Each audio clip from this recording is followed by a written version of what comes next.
Gumising kasama ang mga bagong-bagong mga balita. Gumising kasama ang mga bagong-bagong impormasyon. Hahataw na, aarangkada na. Kaya tayo na. Dahil buhay na ang mga dugo ng mga taong maagang gumising. Isisigaw na ang sigaw ng sambayanan. DWIZ Pinoy Gising. Kasama ang opisyal na gisingero ng bayan. Gising ang kahit na sino. Kasama si Drew Nasino. Live sa DWIZ Radio. DWIZ News FM Regional Stations. Live din sa Facebook at YouTube. Panoorin din ang live sa Aliw 23. Tayo na. Aba, umaga na. DWIZ Pinoy Gising. Pinoy Gising. Sa magandang morning, Luzon, Visayas, Mindanao, Mega Manila ngayong pong araw na ito na Miyerkules. Ngayon po ay huling araw sa buwan ng Enero 31, taon 2024. Silipin na po natin ang mga nanggigising at mga nambubulabog na headline. Pinoy Gising. Oil price hike namumurong masundan sa susunod na linggo. Leader ng grupong Pirma umamin na, aminadong nakipagpulong kay Speaker Romualdez. Pangangalap ng lagda para sa PI, maaari pa ring matuloy ayon sa COMELEC. Sa gitna ng batuhan ng putek, Uniteam buo pa rin ayon kay PBBM, Senator Marcos at pinsang si Speaker Romualdez. Tuloy ang bangayan. At lista ng mga gamot na exempted sa VAT pinalawig ng BIR. Kasama ang opisyal na gisingero ng bayan. Gising ang kahit na sino. Kasama si Drew Nasino. DWIZ Pinoy Gising. Pinoy Gising. Sa oras na 7 sandali makalipas ang ika-4 ng morning, Drew Nasino po ang inyong makakasama hanggang alas 5 po tayo ng Pinoy Gising. Pinoy Gising. At sa detalye nga po ng mga nambubulabog na balita dito pa rin sa Impila May Todong Lakas, DWIZ 882 at LU Channel 23, namumurong masundan pa ang oil price hike sa susunod na linggo habang abala po ang mga senador at mga kongresista sa kanila pong bangayan dahil sa PI. Ito po ang inaasahang sasalubong sa Pebrero. Ito ayon sa Department of Energy ay depende sa produksyon ng langis sa world market. Una nang napaulat ng Organization of the Petroleum Exporting Countries o OPEC na magbabawas ito ng produksyon dahil sumobra ang supply nito. Matatandaan ng isang linggo, sumirit ang presyo ng mga produktong petrolyo. Halos 3 pesos ang itinaas ng kada litro ng gasolina habang piso at 30 sentimos sa diesel at 45 centavos sa kada litro ng kerosene. Dapat lamang tumalima ang mga jeepney operator at driver sa Public Utility Vehicle Modernization Program upang hindi ikonsidera ang Pilipinas bilang isang third world country. Bigyan din ito ng Liga ng Transportasyon at Operators ng Pilipinas o LTAP. Makaraang palawigin ni Pangulong Bongbong Marcos ng 3 buwan ng franchise consolidation. Ayon kay LTAP President Orlando Calando Marquez, masyado nang delayed ang modernization program kaya't itinuturing pa ring third world country ang Pilipinas. Kabilang niya ang modernisasyon sa mga kwalifikasyon upang makawala ang Pilipinas sa pagiging third world country. Gayunman, nilinaw ni Calando na bagaman suportado niya ang modernisasyon, tutol naman siya sa probisyon nito na nagsasaad na dapat suspendihin ang buong kooperatiba kung lumabag ang isang miyembro. Pinoy Gising. Sa iba pang tampok na balita, napaamin na ang leader ng People's Initiative for Reform, Modernization and Action o PIRMA na nakipagpulong sila kay House Speaker Martin Romualdez at Appropriations Committee Chairman Elizalde Co hinggil sa pagsusulong ng People's Initiative o PI. Sa pagdinig ng Senate Committee on Electoral Reforms, pinamumunuan ni Senator Amy Marcos, ipinakita ang isang larawan na may caption na People's Initiative for Charter Change Staff Meeting na kuha nito lamang Enero 8. Ipinalawanag ni Oñate na nakipag-ugnayan lamang siya sa ilang mga kongresista para i-coordinate ang pagkuha ng 3% signature sa bawat distrito. Ayon naman kay Senator Marcos, sapat na ito para malinaw na masabing suportado ng kanyang pinsang si Speaker Romualdez ang grupo at ang People's Initiative. Gayunman, iginiit ni Noel Oñate na administrative at advisory lamang ang tulong na ibinigay sa kanila ng mga kongresista kung saan inaabison sila kung saan kukuha ng mga lagda at saang distrito mayroong mas malaki ang populasyon. Can get it. pwede- People's Initiative for Charter Change staff meeting, January 8. Can you tell us who are in the picture, Mr. Oñate, please? Madam Senator. The question is who, sir? But you That said was the you time- never that had was the any time meeting. that I coordinated with the Speaker. You said you never met the Speaker, nor Mr. Saldico, our congressman. You're under oath, sir. Yes, that was the time that I met with the Speaker. Sasabi mo lang na hindi naman kayo nagkita. Sabi niyo sina Congressman Garbin lang. Yeah, because you know, it slipped my mind. It slipped my mind, Madam Senator. That was the Okay time lang, that okay I, lang. that Kung I nakalimutan sought, ninyo that was the bigla, time that I sought the is help of the Speaker Speaker Martin Romualdez supporting your group? to help Is us it- in the signature campaign. Yes. Okay, so it's very clear that Speaker Martin Romualdez is supporting your group po. He is all out behind the People's Initiative. Is that correct? Yes, we coordinate with the Speaker and the Thank you very Congressman much, in and I'll, getting the give it 3% back per to- congressional district. That's correct, Madam Senator. Thank you very much for helping us along with this investigation. I'd like to turn it back to Senator Cheese. I'll wind up, Madam Chair. That was the point I... And Okay, yan po ang bahagi po ng Senate hearing sa pangunguna po ng Senate Committee on Electoral Reforms and People's Participation na pinangungunahan ni Senator Super Ate Amy Marcos. Pinoy Gising! Naging malinaw na nga sa pagdinig ng Senate Committee on Electoral Reforms and People's Participation ang pagkakaugnay ni House Speaker Martin Romualdez sa sinasabing PI o yung Peking Initiative at People's Initiative. Ito ayon kay Senator Amy Marcos, saan tinukoy nito ang naging pahayag ni na dating Congressman Alfredo Garbin Jr. at Noel Oñate, yung lead convener ng pirma, hinggil sa pakikipag-ugnayan nila kay Speaker Romualdez at iba pang kongresista. Una na rin ipinakita sa pagdinig ang larawan ni Oñate kasama ang House Leader sa isang pulong na isang patunay ng posibleng pakikialam nito sa People's Initiative o PI. Samantala, na-question din si Oñate o kinwestiyon din si Oñate hinggil sa paggastos ng 55 million pesos sa TV ads para sa signature campaign para sa PI. Saan inamin din nitong ang kalahati ay mula mismo sa kanya habang ang nalalabi pang 50% ay mula sa donasyon, mga donasyon daw. Dahil dito, pinasusumite sa kanya ng komite ang listahan ng mga donors. Pinoy Gising! Kinwestiyon naman ni Sagip Buhay Party List Representative Rodante Marcoleta sa naging pagdinig ng Senado ang di umano'y signature campaign para amyendahan ang 1987 Constitution. Ayon kay Congressman Marcoleta, kung matatapang ang mga tumistigo hinggil dito ay bakit nakatakip ang kanilang muka. Patay sa ulat, natatakot umano ang mga testigo na balikan o resbakan ang mga taong nagpapirma sa kanila.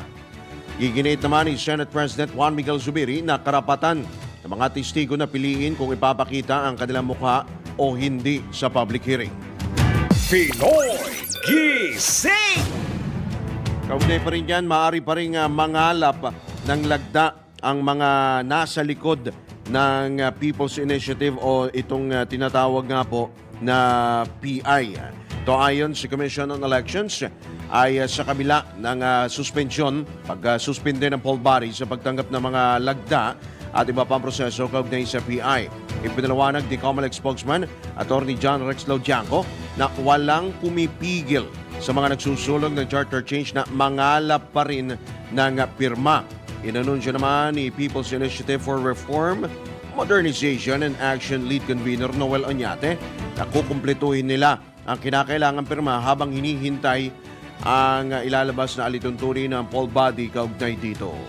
Pinoy Gising! Speaking of COMELEC at charter change at ng PI, aminado naman ang Commission on Elections na hindi nito kakayaning maglunsad ng plebisito sa charter change sa huling bahagi ng Nobyembre o Disyembre ngayong taon maging sa 2025.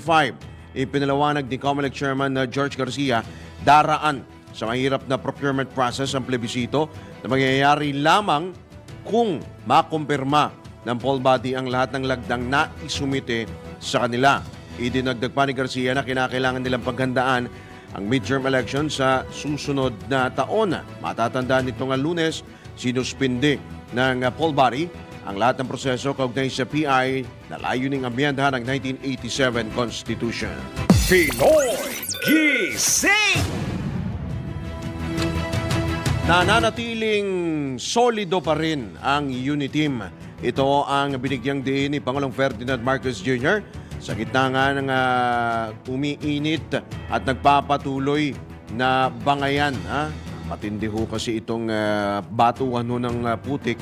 Sabay at kanya hong pagtiyak din na nagpapatuloy ang kanyang tiwala at kumpiyansa kay Vice President at Education Secretary Sara Duterte. Sabay lang nga ito ng mga batikos na tinanggap ng Pangulo mula sa ama ni VP Inday na si dating Pangulong Rodrigo Duterte. Idinagdag pa ni PBBM na walang nagbago sa relasyon nila o sa pakikipagtungo nila kay VP Sara at wala naman anyang binibitawan na mga pahayag ang Vice Presidente laban sa kanya. Sinabi pa ng Pangulong Marcos na mananatiling kalihim kay Department of Education ang pangalawang Pangulo. Pinoy Gising!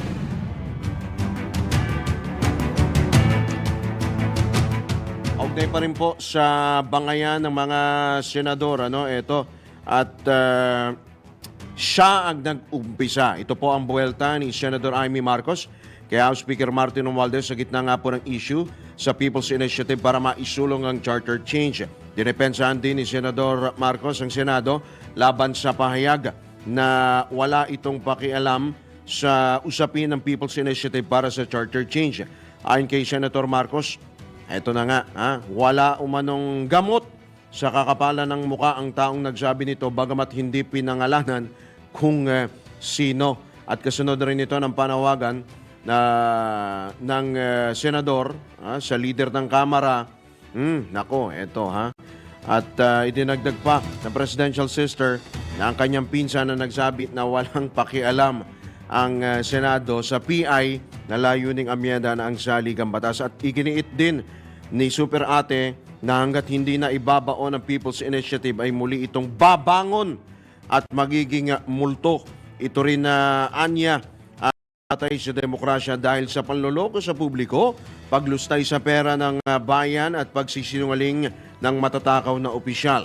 Ginawa ng senador ang pahayag sa paglarga ng pagdinig ng Senate Committee on Electoral Reforms na kanyang pinamumunuan kaugnay sa umunoy suhulan sa Project PI. By way of opening, nais ko lang sabihin na kung minsan may mga sakit na kapag ginamot at biglang nawala ang sintomas, akala natin wala na. Akala natin magaling na yung tao. Akala natin napuksa na natin ang sakit. Kaya ihihinto natin yung gamot. Hanggang isang araw, lilitaw ulit ang sakit. Isa na siyang mas malakas na karamdaman at bago pa natin maagapan, huli na ang lahat. Ang sabi ng COMELEC, hihinto na sila sa pagtanggap ng pirma hanggat hindi na ay aayos ang ilang teknikalidad. Anong teknikalidad? Yung mga pirmang naipasa na. Paano? Anong bagong pamantayan ang gagawin nila? Kung aatras at nagbago ang isip ng tao, anong gagawin? At marami pang ibang tanong. Maaaring masaya tayo ngayon dahil akala natin na pagpahinga na natin ang usapin ng PI nila. Pero hanggat hindi natin ito na ihihimlay, babangon po muli ito upang maging multo. Nakakatakot. Panoorin natin ang isang maikling video ng karamdamang mabilis na ipakalat na sa pamagitan ng pantatanga sa kapwa, paglulustay ng salapi, at pagsisinungaling ng matatakaw na opisyal. Yang sakit na yan ang papatay sa demokrasya. At ang sino man magsabi na walang paki ang Senado sa usaping ito, isa lang ang masasabi ko, walang gamot sa kakapalan ng mukha mo. Yun po ang bahagi ng maanghang na pahayag ni Senador Amy Marcos. Pinoy Gising! Hindi kailangan ng bastusan. Ito naman po ang tugon ni House Speaker Martin Romualdez sa maanghang na binitawang salita ng kanyang pinsang si Senador Amy Marcos laban sa kanya kaugnay sa People's Initiative upang isulong ang charter change o CHATCHA. Ipinaalala ng leader ng Kamara na pinapakinggan sila ng mga kabataan at hindi magandang ehemplo ang mga pahayag ng kanyang pinsan at kapatid ni Pangulong Ferdinand Marcos Jr. Partikular na tinukoy ni Speaker Romualdez ang sinabi ng senador na walang gamot sa kakapalan ng mukha ng kongresista mula sa unang distrito ng Leyte.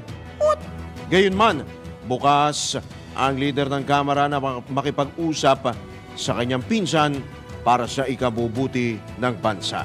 Pinoy Gising! Nako, grabe. Painit po ang bangayan na magkabilang panig at dako naman ho tayo sa Davao City. Nako, ito may kaugnayan pa rin po ito sa tumitindi pong bangayan. Humingi na ng paumanin si Davao City Mayor Sebastian Baste Duterte kay Senator Amy Marcos matapos itong hilingin at ipanawagan na mag-resign ang kapatid ng senador na si Pangulong Bongbong Marcos. Ayon kay Senator Marcos, lumapit mismo sa kanya si Mayor Baste at nagsorry. Sobraan niyang emosyonal ang alkalde dahil ikukulong ang kanyang tatay at ate na sina dating Pangulong Rodrigo Duterte at Vice President Sara Duterte kung mapapatunayan nga po ang kanila pong kaugnayan o kung mayroon pong may lalabas na ebidensya kaugnay sa investigasyon ng International Criminal Court sa war on drugs ng nakarang administrasyon. At tatandang dumalo si Senator Amy Marcos sa prayer rally sa Davao City kung saan kapwa binanatan ni na Mayor Baste at dating Pangulong Duterte si PBBM. Pinoy Gising! Itigil na ang pagbabangayan sa politika at ipanumbalik ang takot sa Diyos.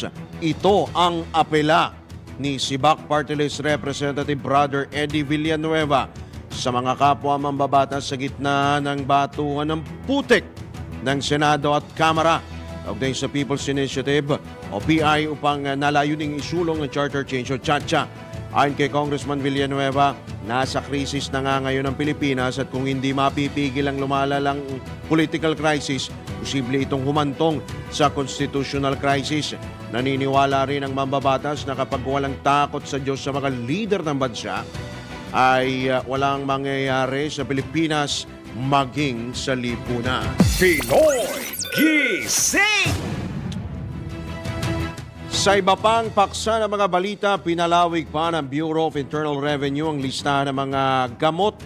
Hindi ho ito gamot sa kakapalan ng muka. Listahan ng mga gamot na walang value-added tax of VAT. 16 ang idinagdag sa listahan ng mga gamot na hindi na kailangang buwisan ng 2% VAT. May lang dito ang gamot sa cancer, diabetes, high cholesterol, hypertension, kidney disease, mental illness, tuberculosis at hindi po kasama ang gamot sa kakapalan nga po ng muka. Inendorso ng Food and Drug Administration ang mga idinagdag sa listahan at inaprobahan ito ng BIR sa ilalim ng Tax Reform for Acceleration and Inclusion Law at Corporate Recovery and Tax Incentives for Enterprises Law. Pinoy Gising! Kasama ang opisyal na gisingero ng bayan. Gising ang kahit na sino. Kasama si Drew Nasino. DWIZ. Pinoy Gising! Pinoy Gising! Sa oras ng ganap ng alas 4:30 ng morning, sa ikalawang sigwada ng mga balita sa Pinoy Gising, tayo po ay magtungo sa ilang mga report na hatid ng ating IZ Patrol. DWIZ Patrol Report. Buong suporta para sa bagong Pilipinas, tiniyak ng AFP Chief. Ang kabuuan ng detalye ay hatid ni Patrol 17, Jopel Pileño. Nakahanda ang AFP o ang Armed Forces of the Philippines na ibigay ang buong suporta sa hangarin ni Pangulong Ferdinand Marcos Jr. na makamit ang isang bagong Pilipinas. Ayon kay AFP Chief of Staff General Romeo Bronner Jr. na makaaasa ang punong ehekutibo na kanilang isusulong ang mga bisyon nito sa pamamagitan ng profesionalismo tapat sa konstitusyon, sa chain of command at sa taong bayan. Mananatili ani General Bronner ang kakayahan, pagkakaisa at pagiging non-partisan ng AFP, lalo na't nakatuon lamang aniya ang kanilang hanay sa mandato na ipagtanggol ang mga Pilipino at ang Estado laban sa lahat ng dayuhan at lokal na banta. Hinimok naman ni General Bronner ang lahat ng sundalo na isa puso ang talumpati ng Pangulo at gawing ehemplo upang maging bagong Pilipino sa isang bagong bansa. Ito si Patrol 17 Chopel Pileño. Para sa impilang may tanong lakas, DWIZ nagbabalita ng tama, naglilingkod ng tama. Samantala, mga bagong miyembro ng Lakas CMD patuloy na nadaragdagan. Alamin natin kung ilan na ba mula kay Patrol 11 Tina Nolasco. Muli na namang nadagdagan ang mga kasapi ng Lakas Christian Muslim Democrats o Lakas CMD. Ito'y matapos manumpa ang dalawang bagong miyembro ng partido sa paunguna ni Lakas CMD President at House Speaker Martin Romualdez, kasama sina House Majority Leader Manuel Jose Manix Zeripe at Pampanga Representative Gloria Arroyo. Ito'y sina Iloilo 1st District Representative Janet Garin na mula sa National Unity Party at La Union 2nd District Representative Dante Garcia na mula naman sa People's Reform Party. Bunso dito, nasa 74 na ang kabuang bilang ng miyembro ng Lakas CMD sa Kamara. Ito si Patrol 11. Tina Nolasco para sa impilang may todong Lakas DWIZ, nagbabalita ng tama, naglilingkod ng tama. Sa iba pang balita, mahigit 300 bagong male Coast Guard non-officer course trainee kinilala ng PCG. Ang pag-ulat naman buhat kay Patrol 5 Aya Yubanco. Kinilala ng Philippine Coast Guard ang 345 bagong kalalakihan na nasa ilalim ng Coast Guard Non-Officers Course Class 102-2023 Mangisalakan sa Regional Training Center Aurora, Dipakulaw, Aurora Province. Pinakunahan ni Coast Guard Education Training and Doctrine Commander CG Vice Admiral Charlie Rances sa kaganapan sa pagsasanay, pagsusumikap at sakripisyo ng naturang CGNOC personnel trainees ng Philippine Coast Guard. Pinasalamatan din ito ang dedikadong kawani para sa kanilang sama-samang pagsisikap at pangako sa paghubog sa hinaharap na mga tagapangalaga ng baybayin o karagatan. Dumalo naman sa nabanggit na aktibidad yung mga pamilya ng mga nabanggit na trainers ng Philippine Coast Guard, kabilang na si Coast Guard District North-Eastern Luzon Commander Captain Ludovico Livrilla Jr. Ito si Patrol number 5. Ayaw pa ako para sa implemento ng Lakas DWIC. Nagbabalita ng tama, naglilingkod ng tama. Response effort naman ng OCD sa panahon ng kalamidad. paiigtingin. Nagbabalik si Patrol 17 Jopel Peleño. Isang kasunduan ang nilagdaan ng Office of Civil Defense o OCD at ng Next Generation Advocate Foundation Philippines hangad nito na mapataas ang kakayahan ng pamahalaan sa pagbibigay tulong sa mga naging biktima ng sakuna kasabay na ang pamamahagi ng mga ayuda. Sinabi ni Next Gen Foundation Treasurer Princess Go na binubuo ang grupo ng pribadong sektor na nagsama-sama matapos tumama sa bansa ang Typhoon Odette.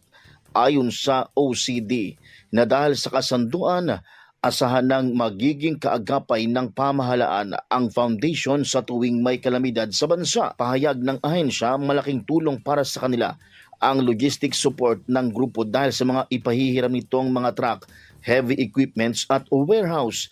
Kabilang pa dito ang posibleng pagbibigay ng mga financial support sakaling kailanganin. Ito si Patrol 17 Chopel Peleño. Para sa impilang may tarong lakas, DWIZ, nagbabalita ng tama, naglilingkod ng tama. Kapag may bagong balita, naka-on air, agad-agad, DWIZ Patrol Report. Dako naman tayo sa ilang pag-uulat mula sa probinsya. Ronda Probinsya. Dalawang suspects sa kasong estafa arestado mula Ilocania. Alamin natin ang detalye ihatid ni Manong Ronald Idol Kabsat Domingo. Dalawang mga sospek sa kasong estafa ang tuluyang napasakamay ng kapulisan ng Cagayan.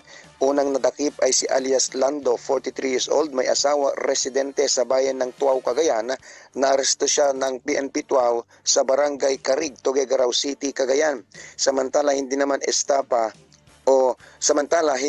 lang estafa ang kinaharap ng negosyante, si alias Shine, 39 years old, residente naman sa bayan ng Sulana. Siya rin ay nakaharap sa kasong may paglabag sa batas sa pambansang bilang 22 o anti-bouncing check law.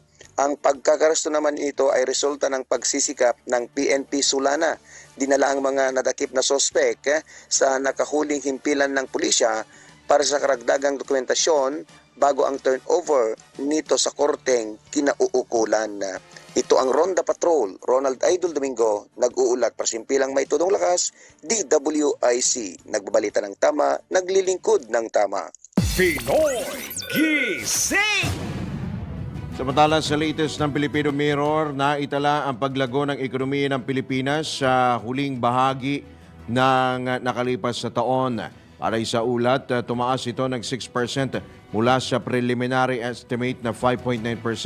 Habang nakapagtala rin ng pagtaas sa major contributors sa upward revision ng manufacturing na 1.8%. Mula sa 1.7% maging sa financial and insurance activities na 9.6% mula sa 9.5% at accommodation and food service activities na 21% mula sa 20%. Kaugnay nito, hindi gumalaw ang growth rate ng gross national income na 12.1% habang bumaba sa 112.5% ang year-on-year growth ng net primary income ng bansa na 111.6%. Pinoy Gising. Tanggap naman tayo ng isa pang police report mula pa rin sa probinsya. Kaugnay pa rin po sa illegal na droga. Alamin natin ang ihatid na balita ni Melvin Machado mula dyan sa Bicolan. Isang miyembro ng Barangay Tanod ng Barangay San Francisco sa lungsod ng Naga ang nagpositibo sa ginawang surprisang pagpapadrug test na pinangunahan ng kanilang barangay officials sa pamumuno ni Barangay Chairman Efren Nepomuceno. Kwento ni punong barangay Nepomuceno, matapos ang kanilang flag raising ceremony nitong Lunes ay hindi na pinaalis ang lahat ng barangay employees, SK official at barangay councilors at agad isinunod ang pagpapadrug test. Dito agad na laman na positibo sa paggamit ng illegal illegal na droga ang isang nilang barangay tanod na agad namang umamin sa paggamit ng illegal na droga sa udyok umano ng kanyang mga kabarkada. Sa ngayon ay suspendido muna sa kanyang trabaho sa barangay ang naturang tanod habang ipinapasilalim siya sa confirmatory test. Ginawa umano ang pagpapadrug test sa lahat ng opisyal ng barangay employee upang mapanatiling drug-cleared barangay ang naturang lugar. Sakaling magnegatibo ang resulta ng confirmatory test at mga kung hindi na uulit, sakalang umano siya bibigyang pagkakataon na muli makabalik sa kanyang trabaho. Ito ang Ronda Patrol, Melvin Machado para sa Himpilang May Todong Lakas, TWIZ. Nagbabalita ng tama, naglilingkod ng tama. Pinoy Gising! Samantala, posibleng lumago pa ang ekonomiya ng Pilipinas ngayong taon. Ito'y batay sa pinakabagong The Market Call newsletter ng First Metro Investment Corporation at University of Asia and the Pacific Capital Market Research, kung saan maaaring umabot sa 6% ang paglago ngayong 2024. Ipinalawanag ng FMIC at UA and P, ito'y dahil sa mababang bilang ng mga walang trabaho at mabagal na inflation sa huling 2 buwan ng 2023. At tatandang sumadsad sa 3.6% ang unemployment rate noong Nobyembre, habang 3.9% ang inflation rate ng bansa noong nakaraang buwan. Pinoy Gising! Sa iba pang balita, good news para sa mahigit 10,000 overseas Filipino worker na nawalan ng trabaho matapos magsara ang kanilang pinapasukang kumpanya sa Saudi Arabia. Batay sa ulat ng DMW, Department of Migrant Workers, nakatanggap ng impormasyon mula sa Al-Khareji Law Office si DMW Officer in Charge Hans Leo Kokdak kaugnay sa mga claim ng mga OFW sa pinasukan nilang kumpanya na Saudi Auger at Muhammad Al-Mujil Group.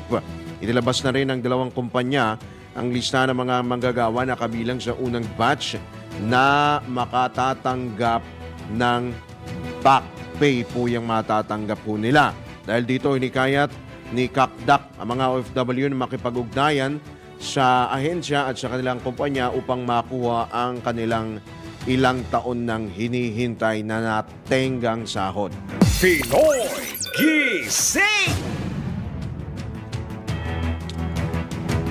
Samantala, nais ni Pasig City Lone District Representative at House Committee on Education and Culture Chairman Roman Romulo na huwag nang gamitin pa bilang evacuation centers ang mga silid-aralan lalo tuwing may kalamidad.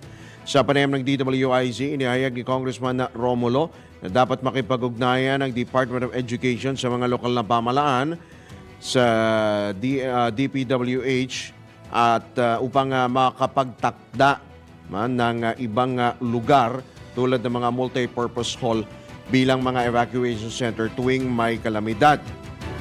Mahalagaan niya ito para sa continuity of learning o tuloy-tuloy na pagkatuto ng mga estudyante. Inaalala natin sa DepEd, since sinabi na rin po sa atin ng Pag-asa, maulan na rin dahil sa climate change, kailangan po paghandaan po nila ito. Unang-una, kailangan may coordination sa DPWH. Kailangan po yung mga school buildings na gagawin, kahit paano ay maayos po na hindi magiging baha. Pangalawa, ang sinasabi natin, mag-coordinate rin sa LGU. Kasi di ba ngayon naman, ginagamit sa ibang lugar na evacuation center para lang. Ayaw na po natin yan. Kaya sana mag-coordinate na ang DepEd sa mga barangay, sa mga local government units, sa DPWH, kung saan yung pinakamalapit na evacuation center. Baka pwedeng kung kailangan ayusin. Binigyan din pa ng kongresista na mula nang ipatupad ang K-12 program ay hindi pa nahahabol ng DepEd ang backlog nito hinggil sa kakulangan ng classroom. Ang totoo po niyan, simula nang ma-introduce po ang K-12, nung nagdagdag tayo ng grades 11 and 12, doon pa lamang po, imagine, 2 million students kaagad yun. So doon pa lang yung backlog noon, hindi pa natin nahahabol yun. Kailangan po talaga kahit papano ayusin ng DepEd yung schools building program nila para mahabol po una yung kailangan po yung pagkukulang pa nung 2013, 2016 para sa K-12. Pangalawa ay yung mga nabagyo, mga nasira, kailangan po ma-repair yun. So dalawa po yung issue talaga. Kailangan ng additional classroom school buildings, kailangan po ma-repair yung mga nasira rin. Samantala, tiniyak naman ni Congressman Romulo na kakaroon ng may maipapasang panukala sa Committee on Appropriations na naglalayong iangat ang salary grade o sahod ng mga guro. Kahit anong shifting, alam natin ng totoo. Ibig sabihin, mababawasan yung haba ng bakasyon ng mga teaching and non-teaching personnel. So tinanong po natin din yan kahapon, ano ang plano po ng DepEd para sa ating guro? At sabi sa amin, mag-o-offer sila ng service credit leaves habang iniiksian nila hanggang makabalik. Pangalawa, meron po kaming isang bill na napasa na sa committee. Hopefully, ma-take up na this week o next week sa Committee on Appropriations. Ito po yung pinopropose natin na may angat ng 1 salary grade, ang salary grade ng bawat teaching personnel natin. Yan po ang tinig ni Pasig City Lone District Representative at House Committee on Education and Culture Chairman Roman Romulo sa eksklusibong panayam ng DWIZ. Pinoy Gising! Tayo po ay nasa uling bahagi na ng Pinoy Gising. Tayo po ay tumanggap pa ho ng balita kaugnay sa PI. Detalye ihatid po yan ni Patrol 13 Gilbert Perdes. DWIZ Patrol Report. Omelec nilinaw na walang nag-pressure sa kanila para itigil ang proceedings na may kinalaman sa PI. Go, Gilbert! Binigyan din ng COMELEC o Commission on Elections na walang sinumang tumawag o nag-pressure sa kanila para itigil ang proseso hinggil sa People's Initiative. Sa bagong Pilipinas ngayon, public briefing iginiit ni COMELEC spokesperson Attorney John Rex Lojanco na kailangan manatiling independent ang COMELEC sapagkat ito ang kanilang mandato sa ilalim ng umiiral na batas. Marahil ayon kay Lojanco nang lumabas ang mga issue kaugnay sa kanilang pasya na suriin ng resolusyon na may kinalaman dito at sa panahong sinabi ni BBM na dapat itigil ng PI, ito'y nagkataon lamang.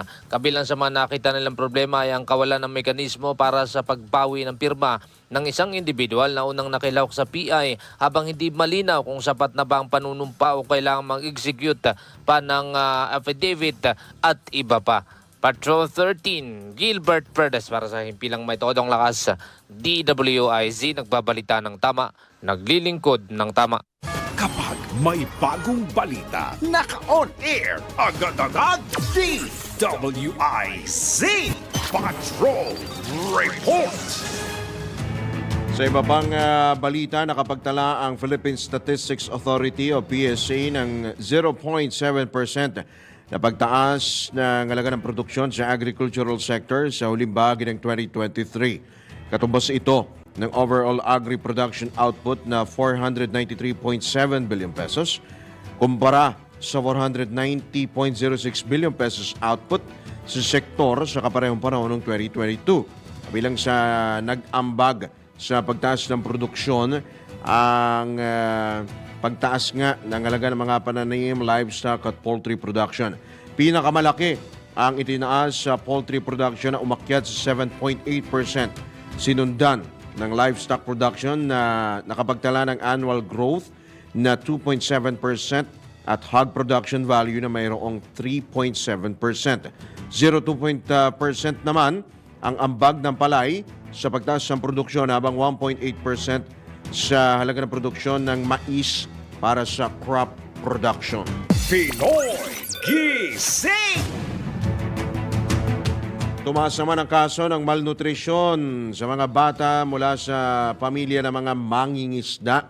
Ito ayon sa isinagawang pag-aaral ng Department of Science and Technology Food and Nutrition Research Institute o FNRI. Kabilang sa mga nakikitang dahilan ng pagtaas, pagdami ng apektado nga po yung kaso ng malnutrisyon ay ang kahirapan at kawalan ng pagkain na abot kaya. Dahil sa mababang kalidad ng pagkain, nagkakaroon ng micronutrient deficiency ang mga bata na nagre-resulta sa pagiging antukin, madaling mapagod at mababang intelligence quotient. Kaya naman pinayuhan ng mga eksperto ang mga magulang na hikayatin ang kanilang mga anak na kumain ng mga masusustansyang pagkain. Pinoy Gising! Sa iba pang balita, tumaas ang presyo ng freshwater fish, mga isdang tabang na umaabot na sa 30 pesos kada kilo. Grabe naman yun. Ang itinaas po, 30 pesos po ang itinaas kada kilo. Ito'y batay sa monitoring ng Department of Agriculture. Tumaas Ang presyo ng bangus, grabe naman, 250 pesos kada kilo mula sa dating 150. May isandaan ang itinaas ha. Dating 150 hanggang 220 pesos kada kilo. 170 pesos kada kilo sa tilapia mula sa dating 110 pesos. 60 naman ang itinaas na ito. Ayon kay Tugon Kabuhayan Co-Convenor Asis Perez, dati rin pong BIFAR Director, napilitang magtaas ng demand para sa mga isdang tabang, bunsod nga ng mababang supply ng mga isdang alat, yung saltwater fish. Kapag full moon anya, mababa ang huli sa tubig alat, at ito rin ang isa sa dahilan ng paggalaw ng presyo, habang nananatiling mababa ang supply ng local round scad o yung tinatawag nga po na galunggong o GG. Una nang inihayag ng DA na layunin ng gobyerno na ibalik ang presyo ng bangos ng 50 hanggang 70 pesos kada kilo. Pinoy Gising! Tanong kailan, di ba? Mula sa isda, of course, syempre hindi mawawala ang bigas at tumaas ang farm gate price naman ng palay. Ito'y batay sa tala ng Philippine Statistics Authority kung saan umabot sa 22 pesos 98 centavos ang kada kilo ng farm gate price nito noong nakaraang buwan. Kaya po tumaas ang presyo ng bigas. Mas mataas ito ng 30% kumpara sa 17 pesos 68 centavos kada kilo sa kaparehong panahon noong 2022. Mas mahal din ito ng 4.6% kumpara sa 21 pesos 96 centavos kada kilo ng farm gate price noon namang Nobyembre. Pinoy Gising! Alright mga katodos, wala na po tayong oras. Masapit na po tayo sa ating pansamantalang pagpapaalam ngayong araw po na ito ng Wednesday, ngayon pong Enero at 31 taon 2024. Pero bago tayo magpaalam, ay pasadahan ho muna natin, bigyang daan ho muna natin ang isa pong patamakot ngayong pong araw. Minsan, mas madaling sabihin ang tunay na nararamdaman sa pabirong paraan. Yan po idinadaan ang mga pasubali, mga pasubali baga. Mga pahaging, yan po ipinapadaan sa mga joke. Ika nga meron ho kasabihan ho sa Ingles na jokes are half meant. Yan, kalahating totoo, kalahating hindi totoo, kalahati ho seryoso. So, yan po ang ating patama quote for the day. Alright? Maraming salamat nga pala ho sa ating mga nakasama sa News Center at sa ating mga suking taga-subaybay na nanonood ng matindi bangayan ng Senado at ng Kamara. At siyempre, yung batuhan daw po ng putik at batuhan po ng mga pasaring, ika nga. Si Jonathan Ayapana Mercado, good morning. Hideyoshi Asigawa, Ramon Abadillo, Mike Montero, Ate Susan G, Tristan Gulay, Nelson Malinaw at si Albert Hernandez. Marami pong salamat sa inyo.